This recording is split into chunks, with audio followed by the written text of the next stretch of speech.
ప్రపంచాన్ని మా నాన్న నాకు పరిచయం చేశాడు. ఇంత అందమైన ప్రపంచం నాది.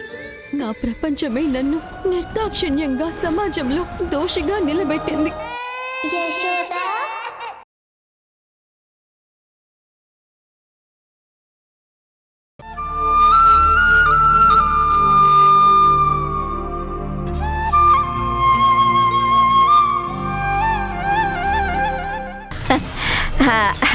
ఏంటమ్మా శక్తి, మరి ముట్టించుకొని తింటున్నావు?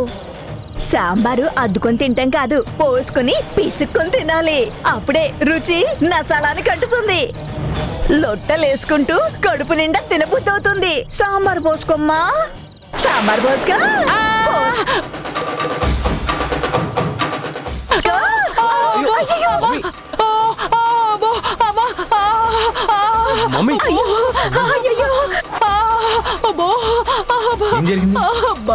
నా మతి మండ, చెయ్యి ప్లేట్ లో ఉందా చూసుకోలేదమ్మా? వేడిగా ఉందా, కాలుతుందా? పసుపు గాని ఆయింట్మెంట్ గాని తీసుకొస్తాను. అయ్యో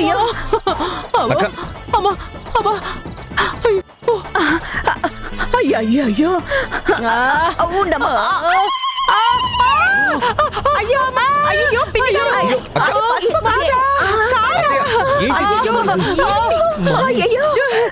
అయ్యో నా మతి మరి మండ, చెయ్యి కాలిందని ఆరాటంలో పసుపు అనుకొని పొరపాట్లో కారం తీసుకొచ్చేసాను. ఓడ్చుకోమా, పొరపాటు అయింది. అయినా మంట మండితే పుండు తొందరగా తగ్గుతుందిలే. బొబ్బొచ్చినా ఇమ్మీడియట్ గా తగ్గిపోతుందిలే. ఓర్చుకోమ్మా, ఓర్చుకో. ధీరజ్, వెళ్ళి అక్కడ ఆయింట్మెంట్ ఉంది తీసుకురా. అక్క వెళ్ళి ముందా చేయి కడుకో.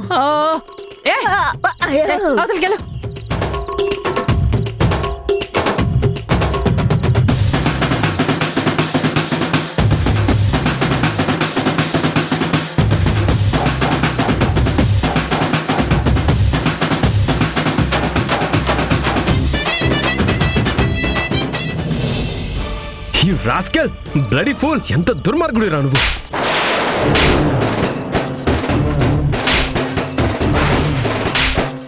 అరే ధీరజ్, ధీరజ్, ధీరజ్, ఎందుకు రావండి కొడుతున్నావు? నా పద్దు నాన్న, నేను వాడికి ఎన్నిసార్లు చెప్పినా, మీరు వాడికి ఎన్నిసార్లు వార్నింగ్ ఇచ్చినా సరే వాడు మాట వినట్లేదు నాన్న. ధరణితో మళ్ళీ మళ్ళీ తిరుగుతూనే ఉన్నాడు.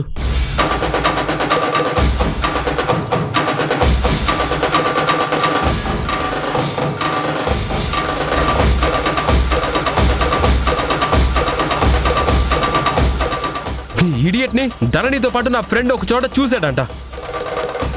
అయినా మాట వినిపించుకొని వీడి తలపొగరేంటి? అందుకే 4 తగిలిస్తే అన్న గుర్తుంటుందని ఈ పని చేస్తున్నా.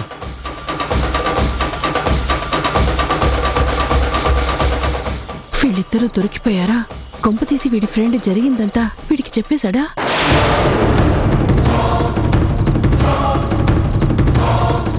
ఎరా చెప్పు, చెప్పరా, చెప్పు. ధరణిని ఎందుకు కలిసావు?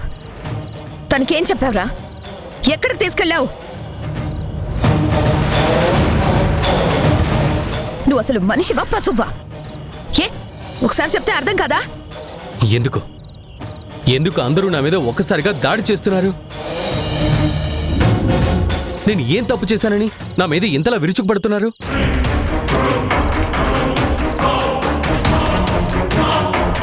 చెప్పవురా. నిన్నసలు నిలువున కోసినా కూడా నిజం చెప్పవు. నీతో ఎలా నిజం చెప్పించాలో నాకు తెలుసు. చెప్పరా. చెప్పు. ఆగు. ఏంటి మీ అందరి ఆవేశాలకి నా కొడుకుని బలి తీసుకుంటారా? అసలు నా కొడుకుని కొట్టడానికి మీరెవరు? వాడేదో దారిలో క్యాజువల్ గా కలిసిందని చెప్తున్నాడు కదా. ఏం తప్పు చేశాడని మీరు చేయి చేసుకుంటున్నారు? అరే, ప్రతి చిన్న విషయాన్ని భూతద్దంలో చూడడం, అందరినీ దుర్మార్గులుగా భావించడం బాగా అలవాటైపోయింది మీకు. అక్క, నువ్వు కాస్త ఆగుతావా? అనవసరంగా నువ్వు ఈ విషయంలో ఇన్వాల్వ్ అవ్వకు. ధీరజ్ని డిఫెండ్ చేసి సేవ్ చేయాలని ట్రై చేయకు. వాడికి నువ్వు సపోర్ట్ చేస్తే అది నీకే మంచిది కాదు. అయినా వాడికి నా మాట మీద అంత నిర్లక్ష్యం ఏంటి? నేను ఆల్రెడీ 2-3 సార్లు చెప్పాను కదా, అది నువ్వు కూడా విన్నావు కదా. ధరణితో తిరగద్దు అని స్ట్రాంగ్ గా వార్నింగ్ కూడా ఇచ్చాను. అయినా రెక్లెస్ గా నా మాట కాదని తనని కలవడం ఎందుకు? ఇప్పటిదాకా జనని ఫోన్ చేస్తే స్విచ్ ఆఫ్ అని వచ్చింది. అంటే దాని అర్థం ఏంటి? రే ధీరజ్, చెప్పరా, ధరణితో ఎక్కడికి వెళ్ళావు? మర్యాదగా అడుగుతున్నాను, చెప్పు, లేకపోతే చంపి పారేస్తా. చెప్పరా.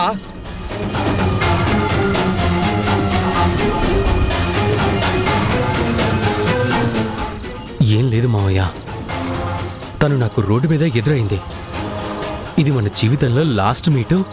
మళ్ళీ మళ్ళీ మనం కలవలేం ధరణి. గతంలో మనం ఎన్నో అనుకున్నాం, కానీ దైవం మనల్ని దూరం చేస్తుంది అని. నీకు నాకు ఎటువంటి సంబంధం లేదు. రేపట్నుంచి నువ్వెవరో నేనెవరో నా గురించి నువ్వు తలుచుకునే పనే లేదు. నీ గురించి నేను ఆలోచించాల్సిన అవసరం కూడా లేదు. నువ్వు నన్ను, నేను నిన్ను మర్చిపోవడం బెటర్ అని. ఎందుకు మనం కలిసి అందరినీ బాధ పెట్టడం అని ఇద్దరం ఒక నిర్ణయానికి వచ్చి స్మూత్గానే మాట్లాడుకుని తను తన ఇంటికి వెళ్ళిపోయింది. నేను మన ఇంటికి వచ్చేసాను, అంతే. తరుణ్, మీ ఫ్రెండు వీళ్ళని ఎక్కడ చూశాడంట్రా? మాటలతో కవర్ చేద్దాం అనుకున్నాడు, పాపం బుక్ అయిపోయాడు. వీడు ధరణి కారులో వెళ్తుంటే చూశాడంట.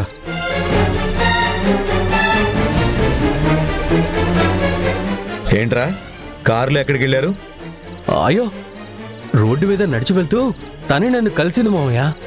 డ్రాప్ చేస్తాను కార్ ఎక్కమంటే ఎక్కింది. కారులో వెళ్తూనే ఈ మాటలు ఆ మాటలు మాట్లాడుకున్నాం. తనని ఇంటి దగ్గర డ్రాప్ చేసి వచ్చేసాను మావయ్య, అంతే.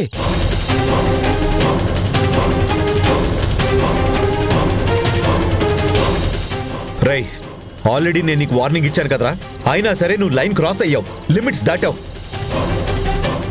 నీలా నన్ను, నా మాటని లెక్క పెట్టని వాళ్ళకి నా ఇంట్లో ప్లేస్ లేదురా. ఇంక నిన్ను క్షమించలేను. వెళ్ళరా, వెంటనే నా ఇంట్లోంచి వెళ్ళిపో.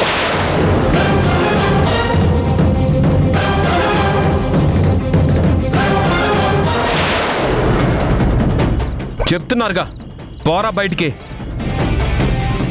వెళ్ళిపోరా. మీరు దాన్ని పెద్ద తప్పుగా చూసి వీడికి శిక్ష వేస్తే ఎలారా? ప్లీజ్ రా, ఈ ఒక్కసారికి వీడిని క్షమించరా. వదిలే తమ్ముడు, ఇంకొక్కసారి ధరణిని కలవడు, ధరణిని చూడడు. మళ్ళీ ధరణితో మాట్లాడినట్టు తెలిస్తే నేనే వాణ్ణి తీసుకొని బయటికి వెళ్ళిపోతాను. ప్లీజ్ ప్లీజ్ తమ్ముడు.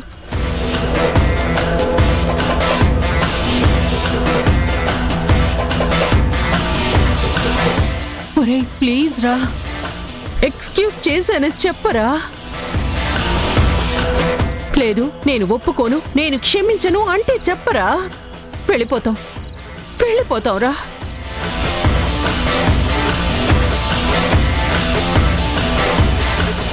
వెళ్ళిపోతాం. వీడొక్కడే కాదు, వీడితో పాటు నేను వెళ్ళిపోతారా. ఏ కూలో నాలో చేసుకొని వీడికో ముద్ద నాకో ముద్ద సంపాదించుకుంటూ బతకలేకపోతావా?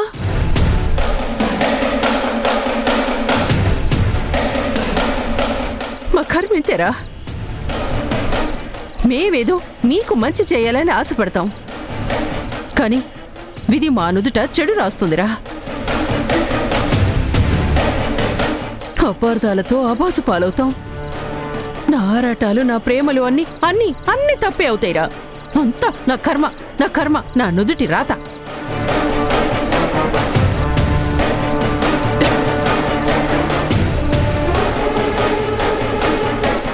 రేయ్, ఇంకొక్కసారి ఇలా చేస్తే నా వాళ్ళు, రక్త సంబంధీకులు, బంధాలు, బంధుత్వాలు ఏమి చూడను. జాగ్రత్త.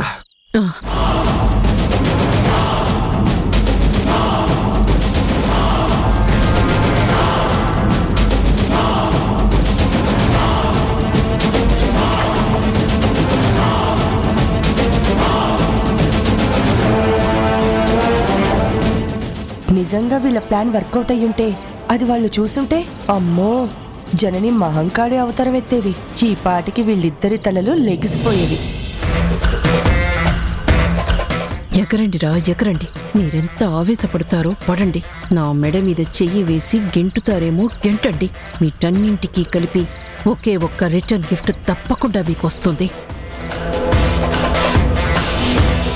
అప్పుడు నేనేంటో నా పవర్ ఏంటో మీకు తెలిసొస్తుంది. మమ్మల్ని గెంటడం కాదు, మా కాళ్ళ మీద పడి వేడుకునే టైం వస్తుంది. చెప్తా.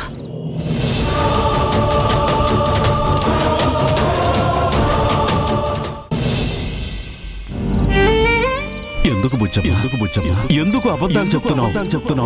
నువ్వు ఆ జననిని కలిసావు. ఇవాళ మొట్టమొదటిసారి నీ నోటి నుంచి అబద్ధాలు వింటున్నాను. నేను నాన్నకి అబద్ధం ఎలా చెప్పగలిగాను? అసలు నాకేమైంది? ఎందుకలా గబాల్నా నా నోటి నుంచి అబద్ధాలు వచ్చేసాయి? కావాలని అలా చెప్పానా? లేకపోతే జనని గారు కలిసిన విషయం మర్చిపోయి గబాల్నా అలా అనేసానా? నేను ఆవిడ విషయం చెప్పినందుకు నాన్న చాలా బాధపడ్డాడు. అసలు నేను ధీరజ్ని కలిసిన విషయం తెలిస్తే ఇంకెంత బాధపడతారో. తప్పు చేశాను, అబద్ధం చెప్పి తప్పు చేశాను.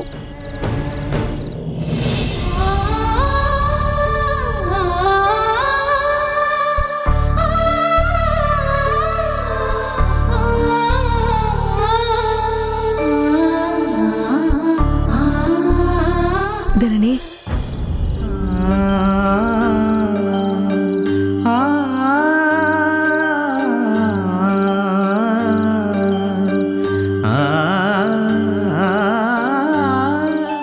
ఇందాక జరిగిన దాని గురించి ఫీల్ అవుతున్నావా?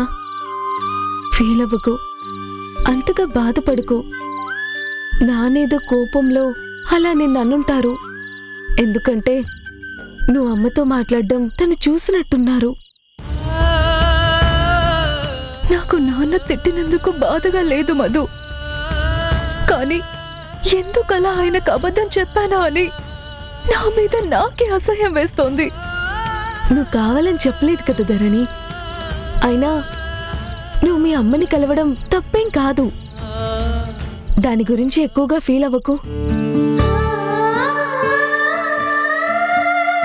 నువ్వు నాన్న బాధపడతారనే కదా చెప్పింది. దాని గురించి ఎందుకు ఇప్పుడు కన్నీళ్లు పెట్టుకోవడం? మధు, నేను నిన్నొకటి అడగొచ్చా?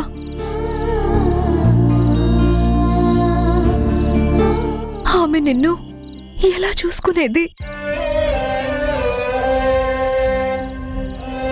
వేల అక్షరాలు కోటి పుస్తకాలు చెప్పలేని ప్రేమ అమ్మే కదా.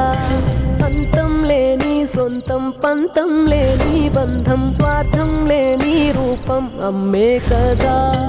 ఎంత నిండుగా నీడనిచ్చిన. ఎలా అంటే ఏం చెప్పను, మాటల్లో చెప్పలేను. గొప్పగా చూసుకుంది, ప్రాణంగా భావించింది. రెప్పముయని చూపే డీటెయిల్డ్ గా ఇప్పటికిప్పుడంటే చెప్పలేను, కానీ ట్రై చేస్తాను.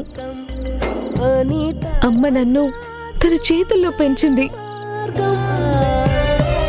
కాబట్టి నాకేం కావాలో నేను అడక్క ముందే తెలుసుకునేది, అన్ని అరేంజ్ చేసేది.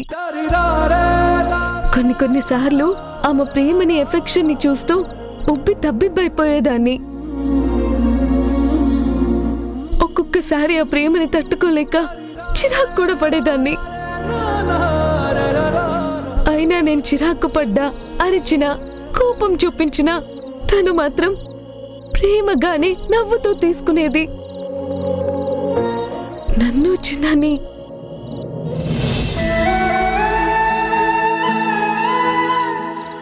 యాక్చువల్గా అమ్మ ప్రేమంతా నేను అనుభవించాల్సింది. నా ప్లేస్ లో మధు అనుభవించి తలుచుకొని ఆనందపడుతుంది. తల్లి ప్రేమంటే అంత గొప్పగా ఉంటుంది. అందుకే సృష్టిలో తీయని మాట అమ్మ అంటారు. తల్లి ప్రేమ అంత మధురంగా ఉంటుంది.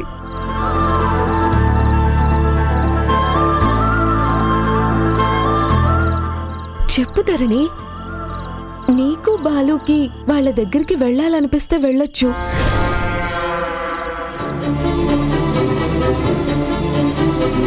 కన్నపిల్లలుగా హక్కు మీకుంది. అమ్మని అమ్మ అంటూ పిలుస్తూ వెళ్ళి కౌగిలించుకునే చనువు మీ సొంతం. పిలవాలనిపించినా వెళ్ళాలనిపించినా వెనకాడాల్సిన అవసరం లేదు ధరణి. భయపడాల్సిన అవసరం అంతకన్నా లేదు.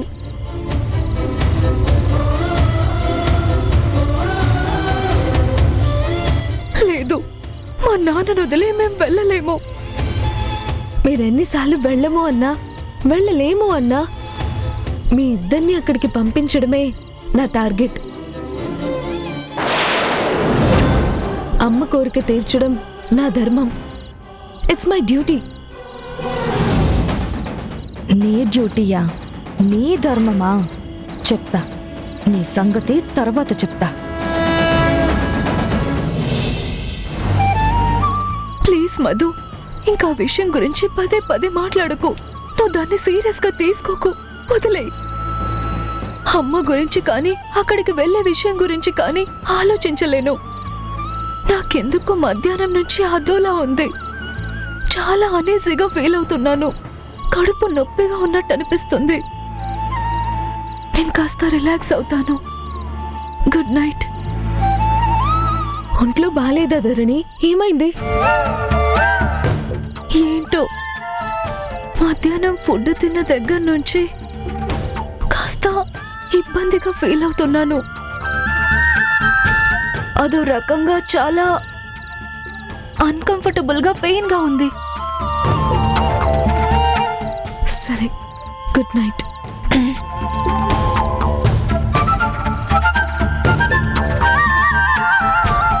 అవును, అమ్మని కలిసావు కదా, తను ఎలా ఉంది? బాగుందా? బాగుంది. తను నీ గురించి చాలా బాధపడుతుంది. నువ్వు ఎలా ఉన్నావోనని వరీగా ఫీల్ అవుతుంది. సరే, నేను వెళ్ళి పడుకుంటాను. సరే.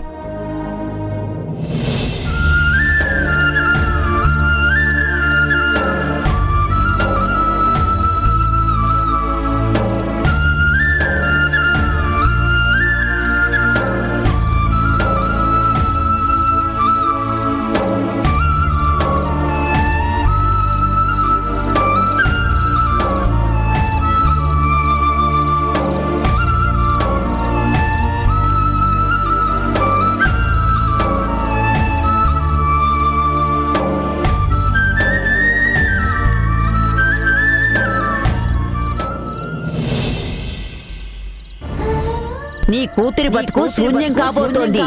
కాపాడుకో తల్లి, కాపాడుకో. రాహు పొంచుకొస్తుంది. రాక్షసమూక చుట్టముట్టబోతుంది. కోలుకో. నీ బిడ్డని నువ్వు కాపాడుకో. ఇడియట్ ని ధరణితో పాటు నా ఫ్రెండ్ ఒక చోట చూసాడంట. ఈ ధీరస్ ధరణిని తీసుకుని ఎక్కడికి వెళ్ళి ఉంటాడు? అసలు ధరణి ఎలా వెళ్ళింది? వీడింకా దాని వెంట పడ్డం మానేలేదా? మాయ మాటలు చెప్పి ఎటు తీసుకెళ్ళి ఉంటాడో? ఏదో విడిపోవడానికే కలిసామన్నట్టు మాట్లాడుతున్నాడేంటి? అసలు ఒకసారి ధరణికి ఫోన్ చేసి ఎవరెవరిని కలిశారు, ఎక్కడ కలిశారు అని అడిగితే పోతుంది కదా.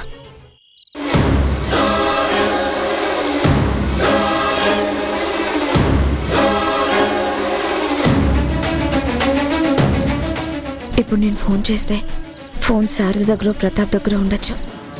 నా ఫోన్ చూసి ఉదయం జరిగినట్టే మళ్ళీ ఏదైనా గొడవ చేస్తారేమో. వాళ్ళు ధరణిని కూడా మందలించిన ఆశ్చర్యం లేదా? అసలు నా ఫోన్ చూస్తే వాళ్ళు ధరణితో మాట్లాడనివ్వరు. ఫోన్ చేసి ప్రయోజనం లేదా? కోపం తెప్పించడం తప్ప నాకొచ్చే లాభం అంతకన్నా లేదు. ధరణిని ఇంకా కట్టడి చేస్తారా? ధరణి మీద నిఘా పెంచుతారా? నా మీద వాళ్ళకి నమ్మకం లేదు. నేనెక్కడ ధరణికి ఏం చెప్పి నా దగ్గరకు తీసుకొచ్చేస్తానో అన్న భయం ప్రతాప్లో బాగా ఉంది.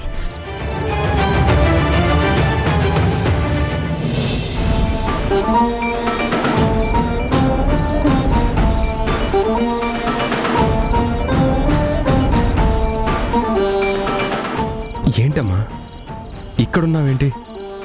ఇంకా పడుకోలేదా? ఎలా పడుకోవాలరా? పడుకున్నా నాకు నిద్ర పట్టి చేస్తుందా?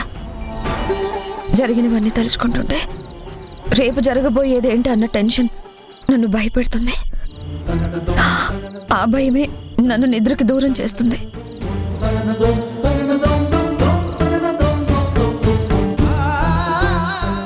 పొద్దున్న నువ్వు వాళ్ళిద్దరూ మళ్ళీ కలిశారని చెప్పిన దగ్గర నుంచి నా మనసులో లేదురా.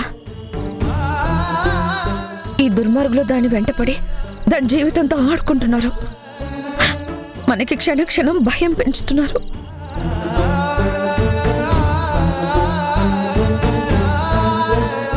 అవును, ధరణి ధీరజ్లని మీ ఫ్రెండ్ ఎక్కడ చూశాడని చెప్పావు? ఇంకేమైనా చెప్పాడా దాని గురించి? ఏదో కారులో చూశానని చెప్పాడమ్మా, అంతే. అంతకు మించి ఇంకేం చెప్పలేదు. నువ్వు కూడా వివరంగా ఏమీ అడగలేదా? వాడు చూసిందే చెప్పాడు. ఇంకా వివరంగా అడగడానికి ఏముందమ్మా? వాడేదో ఏజెన్సీలో ఉన్నాడు, వస్తానరా అని చెప్పేసి వెళ్ళిపోయాడు. ఏమైందని ధరణి గురించి పొద్దున్నుంచి అంతలా భయపడుతున్నావు? అరే, నువ్వు ఆ మాట చెప్పిన దగ్గర నుంచి ఇది ఆ ఆలోచనల నుంచి బయటికి రావట్లేదురా. ఏంటో దానిలో అదే మదన పడుతుంది. ఇది ధరణి గురించి భయపడుతోంది, నేను దేని గురించి బాధపడుతున్నాను. అసలు నీ భయానికి అర్థం ఏంటమ్మా? తనతో మాట్లాడావు కదా, తను సేఫ్గానే ఉన్నానని చెప్పింది కదా. పొద్దున నాన్నిచ్చిన వార్నింగ్కి ఇంకా ధీరజ్ గాడు జన్మలో ధరణి జోలికి వెళ్ళడు. పొరపాటున వాడు ధరణిని కలిశాడని తెలిస్తే మనం ఊరుకుంటావా ఏంటి? తోలు తీసి కారం రాద్దాం. నువ్వు అనవసరంగా ఎక్కువ ఆలోచించి వర్రీ అవ్వకమ్మా. అంతగా నీకు ధరణిని చూడాలనుంటే రేపు మార్నింగ్ పర్సనల్గా వెళ్ళి కలిసే ప్రయత్నం చేద్దాం. ఎక్కువ టెన్షన్ తీసుకోకమ్మా.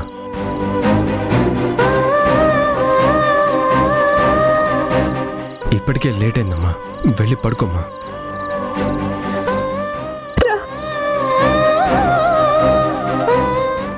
మధు,